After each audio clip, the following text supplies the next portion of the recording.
Қазақстандықтар үшін жақсы жаңалық. Ассалаумағалейкум, құрметті қымбаттыларым.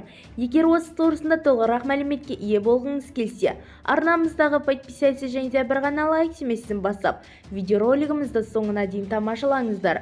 Ал онда біз бастадық. Биылдан бастап кейбір мамандардың жалақысы 70%-ға дейін көтеріледі.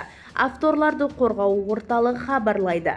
Президент тапсырмасына сәйкес биылдан бастап құтқарушылардың еңбек ақысы 10%-нан 70%-ға дейін көтеріледі. Бұл туралы мемлекет басшысы Қасым-Жомарт Тоқаев мемлекет басшысы М. Ғабдиллин атындағы азаматтық қорғау академиясын айтты деп хабарлайды бүгін.кз порталы Ақорда баспасөз қызметіне сілтеме жасап. Азаматтықты қорғау академиясы төтенше жағдайлар қорғау саласы бойынша маман даярлайтын елдегі жалғыз жоғарғы оқу орны. Соңғы уақытта 569 курсант күндізгі бөлімде, 161 курсант қайырған оқу бөлімінде білім алып отыр. Сондықтан 168 курсант шетелдік салаларда жоғарғы оқу орындарында оқиды. Академия жыл сайын 150-ден астам офицер даярлап шығарады деп хабарлайды мемлекет басшысы.